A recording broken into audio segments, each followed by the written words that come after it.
अध्याय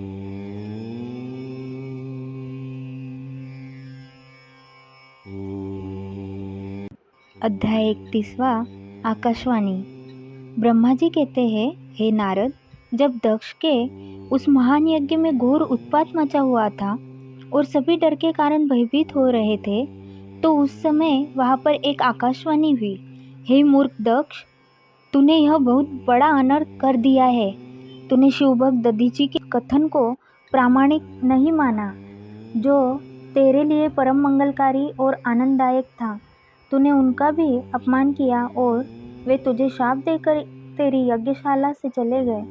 तब भी तू कुछ भी नहीं समझा।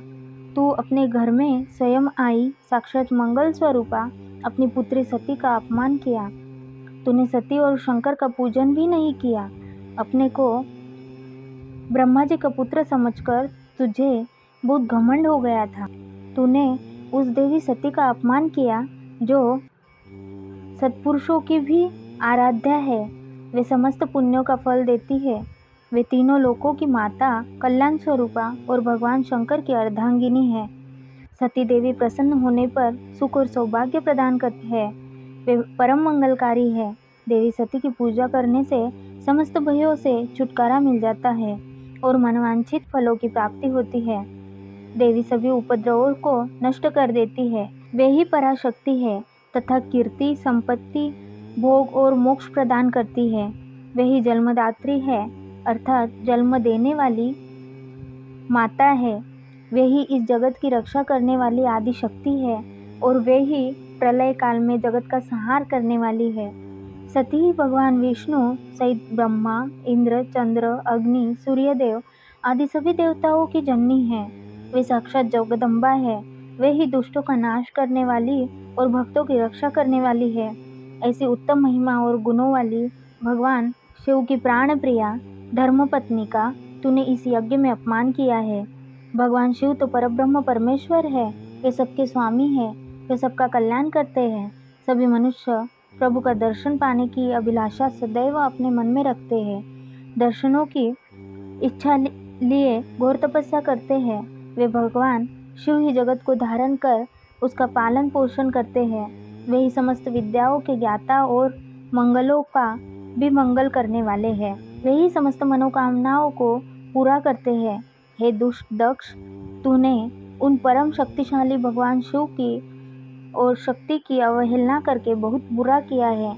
इसलिए तुझे इस महायज्ञ के विनाश को कोई नहीं रोक सकता। जिनके चरणों की धूल शेषनाग रोज अपने मस्तक पर धारण करता है, जिनके चरण कमल का ध्यान करने से ब्रह्मा और ब्रह्मत्व प्राप्त हुआ है, तूने उनका और उनकी पत्नी सती का पूजन न करके बहुत अनिष्ट किया है। भगवान शिव की इस संपूर्ण जगत के पिता और उनकी पत्नी देवी सती इस जगत की माता है।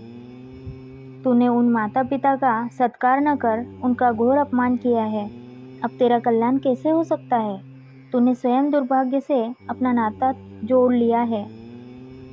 तूने देवी सती और भगवान शिव की भक्तिभाव से आराधना नहीं की। तेरी यह सोच ही कि कल्याणकारी शिव का पूजन किए बिना भी मैं कल्याण का भागी हो सकता हूँ, तुझे ले डूबी है। तेरा सारा घमंड नष्ट हो जाएगा। यहाँ बैठा कोई भी देवता शिव जी के विरुद्ध होकर तेरी सहायता नहीं कर पाएगा। यदि करना भी चाहेगा तो स्वयं भी नष्ट हो जाएगा। अब तेरा अमंगल निश्चित है। सभी देवता और मुनिगण यज्ञ मंडप को छोड़कर तुरंत यहाँ से अपने अपने धाम को चले जाए, अन्यथा सबका नाश हो जाएगा। इस प्रकार यज्ञशाला में उपस्थित सभी लोगों को चेतावनी देकर वह आकाशवाणी मौन हो गई।